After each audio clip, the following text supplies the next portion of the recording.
big set, where them hands, where them holes, where them throws, you know what I'm saying? Cecil. Okay, so what do I think of Harley Quinn Birds of Prey? To me, beside the fact that I like the movie, I give it 4 out of 5 stars, even a 4.5 out of 5 stars. 5 out of 5, I could even say that, but I'll just be mean and say 4 out of 5 stars or 4.5 out of 5. To me, though, this is really just a martial arts movie or a kung fu flick disguised as a comic book movie, or should I say, well, yeah, it's a kung fu flick pretending to be a comic book movie. The martial arts choreography in this thing is off the chain. It is excellent. Now, is this a movie for kids? No. No, I would not take my students to see this. I would say if you've got some deep psychological trauma from your childhood, this this may not be the movie for you. I don't know why. To me, this and the Joker, Harley's character and the Joker, to me, they're just things that if you've got something going on there in terms of having mental problems, keep in mind I'm not a psychiatrist or psychologist. It just seems to me that it would disturb you. Just the imagery is really, really, really super dark, super twisted, and dare I say, super sadistic. But that aside, maybe that's what's taken away the fifth star that it could have. But I mean, that aside, man, the choreography is excellent.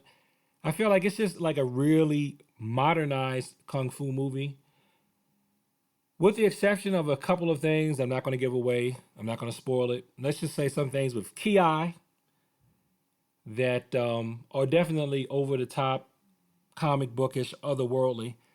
A lot of the other stuff in there is pretty believable in terms of choreography because they have the women using a lot of weapons. They don't have them taking on male strength necessarily directly. I saw a lot of attacks on men's weak points, not necessarily taking them on head to head per se. And overall, I thought it was pretty good. Now, if this is a feminist movie, which I could argue, yeah, I could see why people would say it is because, all the protags are females, all the antagonists are males. And like someone said, there was not one positive man in this movie at all. Definitely not even one positive black man, that's for sure. But at the same time, if you're going to do a feminist movie, this is the way I like for you to do it. And I tell you why. Because to me, it really shows the female's perspective, a female side of things. Like, I don't like when they take a male character and make it female. Like in Battlestar Galactica, they had Starbuck. They made Starbuck a woman. A buck is a male animal. Why would you make Starbuck, which is supposed to be a Casanova guy, a female? I would prefer that you find one of the women in the original series if you're going to do a remake and show her point of view. Either do that or add in some female characters.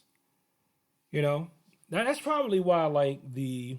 Even though I do like Supergirl, I don't know why I like Supergirl, but I do like Supergirl. I like Supergirl, but like the Batwoman show, for some reason, it just doesn't do it for me. Maybe because I feel like they reference Batman too much in there. It's like I think maybe that's what it is. Like Supergirl gives a nod to Superman, but still is doing Supergirl's things. Her struggles are still something I feel like I'm getting a peek into the window of what's going on with the struggles of the female mind with Supergirl. So with Harley Quinn in this movie, she gives a nod to her relationship with Joker, and she shows what happens and how her life's been affected by her relationship with Joker. And even after the relationship, and spoiler alert, after the relationship ends, it shows the ramifications of her no longer being with Joker. But it doesn't spend the whole movie reminding us of Joker. You only need to know about Joker and her where it's relevant.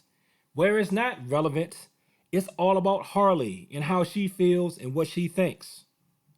So I feel like it's making me expand my perception into seeing how, instead of seeing how a deranged male lunatic who puts on makeup and handles things, I get to see how a deranged female lunatic who puts on makeup and handles and goes out there and handles things. I get to see how she does it. And I would say in terms of her fighting style, I would give a lot of what she did would be jujitsu, judo, and some taekwondo. There's going to be a lot of taekwondo because I think people just like to see women do high kicks. And that's probably something that, because we know that legs are stronger than arms, and we don't think of women as having good upper body strength, unless you're saying, like in Buffy the Vampire Slayer, she has superhuman strength, it's more believable that she can use her legs to match the male strength, the male upper body strength. Since legs are stronger than arms, and you can believe that a woman's legs would be as strong or stronger than a man's arms. And there was even a scene at one point where a well-trained warrior combative male is fighting Harley and she's losing, but she still wins because she doesn't match his obviously it's obvious he's too strong.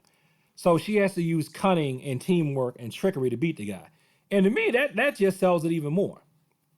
Since she wasn't dubbed as being somebody who has superhuman strength like Wonder Woman. Wonder Woman, it would probably work with Wonder Woman or Supergirl because their build is having superhuman strength. So if they grab a guy and throw him, you go, well, yeah, she's got superhuman strength, so she can throw a guy.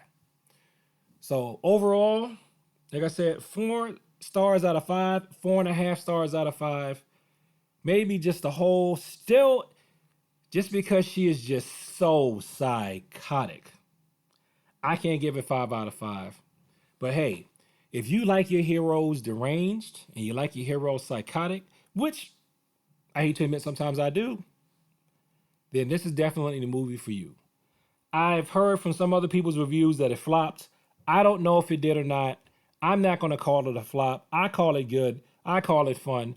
I don't think every movie made has to be Shakespearean. I don't think every movie made has to have Tyler Perry level of themes and morality. This, to me, was a modern day kung fu flick with comic book imagery. And for that, I say job well done. And go see it. Don't take your kids, though. They're going to get nightmares. So thanks for watching this video. Like, comment, and subscribe. Please share this with people that talk about the martial arts. And if any of my students are listening, Mr. Cecil didn't say for you to go see this movie. He said your parents should see it. And peace. And thank you for your time.